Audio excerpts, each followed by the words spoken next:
Today we're going to talk about image quality for both video and audio. Whether you are filming or photographing with a mobile device or a small point and shoot camera or even a dedicated heavy duty camera like a Nikon or a Canon, one of the things to keep in mind is that it's always better to film at the highest quality that your camera will allow. And why is that? Well, in theory, if you film at a lower quality, it does create a smaller file size and allows you to take more photos in a given time if you're traveling. But the quality of those photos won't necessarily be good, and they certainly won't necessarily be good for applications you might want to use them in, whether it be for print, online, or even in a video. So shooting at a higher quality, at the highest quality your camera will allow, it will create a larger file size, but it's going to open the door for you to be able to use those images in a variety of platforms and to scale the size of those images down and still maintain the fidelity, the quality of the image. You can't easily scale an image up from a smaller size and have it still look good. So that's where shooting at the highest quality possible is always preferable. And again, that's whether you're doing this for video or for photography, and regardless of what camera you're shooting on.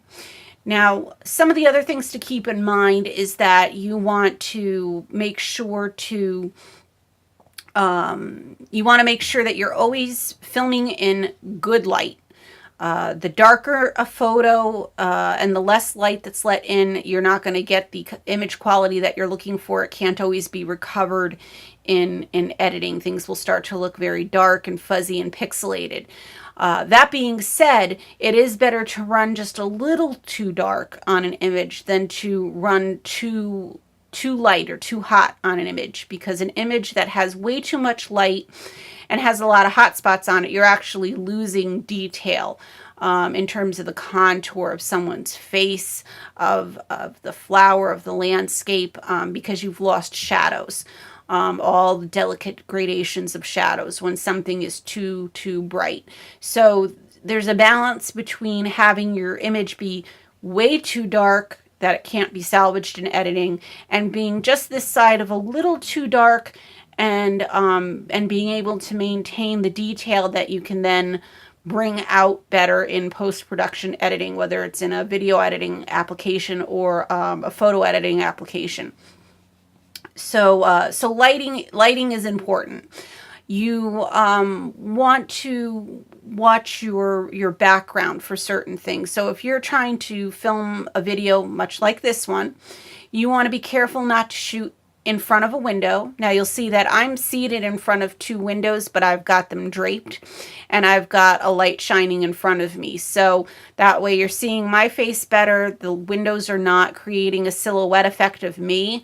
And blowing out the lighting and becoming the thing that's brighter in the whole image. So you always want the image, your subject matter, to be the brightest thing, and everything else to just kind of fade into the background in terms of your lighting. And but you also want to have even lighting as well, as much as you don't want to shoot in front of a window where, again, that your background becomes brighter than your foreground. You also don't want to necessarily shoot where you've only got lighting coming from one side of your subject. So where possible, make sure that your subject is being evenly lit, either on either side, or has some sort of a light source coming directly at them and not behind them necessarily. And that's going to go a long way to helping you get a good video or photo, regardless of what device you're filming on. Because you're going to plan to film or photograph at the highest quality your device will allow, you want to have some backup plans in order to make sure that you've got enough storage space for all of the media that you're going to capture. So if you're filming on a mobile device where you can't necessarily put in an extra media card or anything like that, you want to have a way of being able to upload these images to something like a Dropbox or a Google Drive when you're on your next Wi-Fi connection if you're traveling. And that way you can delete then you can delete the images directly from your device and free up storage to take more video and photo. If this is just something that you're doing in the course of the day and then you're going to come back home, then you're going to want to offload that media onto your main computer. So again, you can clean off your mobile device. If it's something like a handheld camera or a big DSLR camera that allows you to swap out media cards, then simply plan on getting the biggest size cards that you can, and a couple of them, so that way you can continue to film and photo at will, and hopefully you won't run out of space that way, and then you can just offload all those cards onto your computer when you're done for the day or get back from your trip. But that way you don't run into the possibility of having to delete photos in order to make room. And potentially sacrificing a really good photo. But it also is not a bad idea too, if you're traveling, is at the end of the day to kind of sort through the media that you've captured, and if there's anything that just is glaringly not a good image, that can certainly be deleted to free things up. When possible, try to stabilize your camera. When it's a handheld device like a point and shoot camera, it's going to be easier to do because you can get a tripod or a monopod to help stabilize the camera so there isn't a lot of shake, which is particularly important when filming video. A lot of point and shoot cameras are good at, especially in their automatic settings and with the right kind of lighting, making sure that there isn't any blurriness in a photo when you're not using a tripod.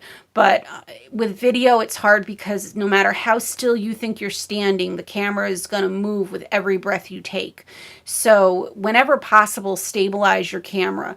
There are some really great little desk stands that will work well for when you're using your mobile device to take video or photos. So you might want to look into that depending on what kind of content you're trying to create.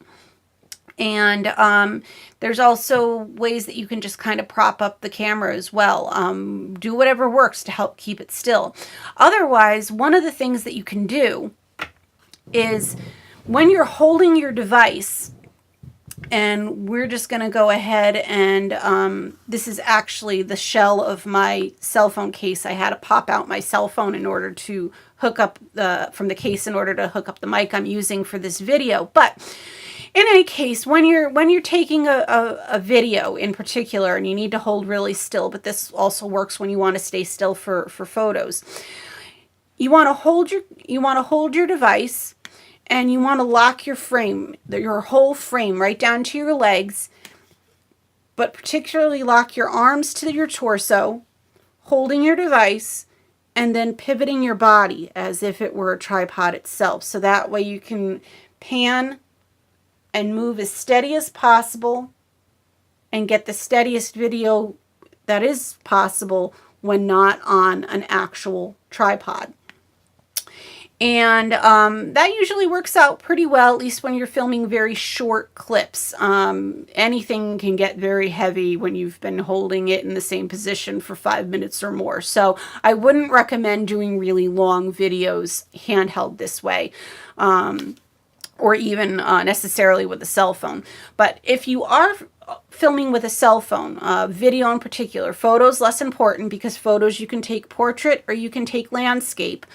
But when you're going to do video, you want to make sure that you're always holding that camera, that phone, at landscape. So that way the proportions of the video comes out correctly and is easier to edit and crop and work into the timeline in your video editing program. Because if you hold it portrait side, then your video isn't going to look right on the screen. It's going to be a lot harder to flip around in editing. And have it look good in a video that you're creating, if the intent is to edit it. So I hope that this has helped in your creation of video and photo content. And stay tuned for more episodes of Digital Design Digest.